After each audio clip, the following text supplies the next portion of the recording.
Lewis Hamilton just did something at Silverstone that no one expected. Hamilton takes the lead of the British Grand Prix. Martin Brundle, the man who's seen everything in Formula One, called it impossible. And Max Verstappen was staring at Hamilton's car like something was off. But what if I told you this wasn't just about Hamilton pushing harder? It was the first time all year he finally had a car he could trust. Because Ferrari, in total silence, rolled out a last-minute fix that changed everything. No announcement, no headline. But on track, it was obvious something was different. So now the paddock is asking, was this the start of Hamilton's redemption arc, or is Ferrari trying to cover up something much deeper? Stay with me, because the next few minutes will blow your mind. Look how he's almost pushing the McLaren. The will to win at the moment. Let's be honest, Hamilton's debut season with Ferrari, it's been brutal. 0 podiums, disqualified in China, struggling to keep the car planted through corners, and you could see it on his face.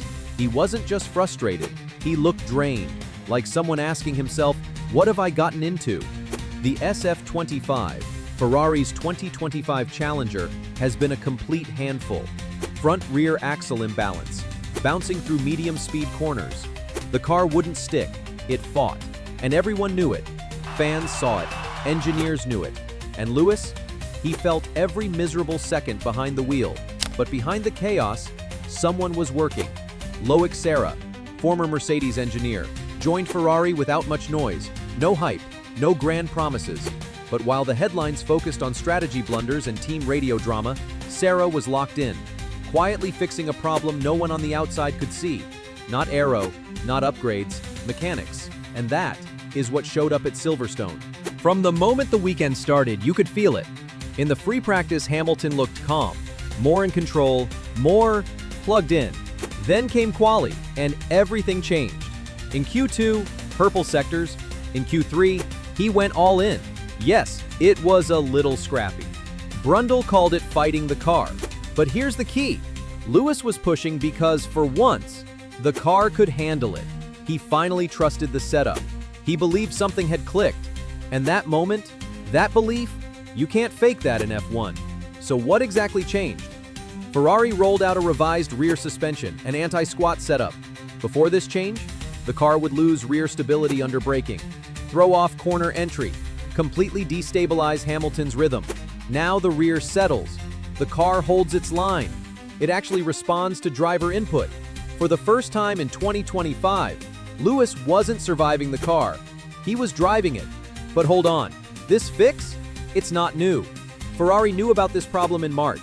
They saw it in telemetry, saw it again in China, and they waited until now. Why? Some sources say because development on the 2025 car was deprioritized. Ferrari had already shifted focus to 2026. They'd written this year off as a transition season, and in that shift, they left Hamilton twisting in the wind, struggling, fighting, losing, and guess what? The fans noticed. Reddit lit up with threads like, why even sign Hamilton if you're giving him a midfield car? Ferrari politics again.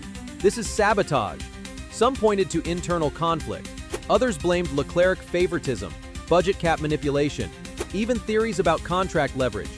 Whether true or not, the timing of this upgrade has raised more eyebrows than a Ferrari pit stop. And it didn't stop there. Because after qualifying, during Parc Fermé, Max Verstappen was visibly inspecting Hamilton's Ferrari. And when your biggest rival starts staring at your car like it's a Rubik's Cube, you know something serious just shifted. Here's the stakes. Ferrari is just 1 point ahead of Mercedes in the constructors' standings. If this upgrade holds, it's not just a performance bump. It could mean millions in prize money, sponsorship leverage, momentum going into the summer break. This is a massive swing, and it could finally give Lewis the platform to do what he came to Ferrari to do. But let's not forget the other side of the garage.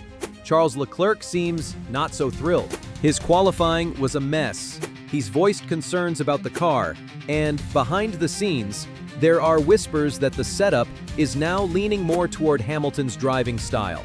Fair or not, there's tension, and Ferrari has a reputation for letting driver dynamics explode into full-blown implosions. We've seen it before. Will we see it again? But for now, the spotlight is back where it belongs. Lewis Hamilton. At Silverstone, his home, his crowd.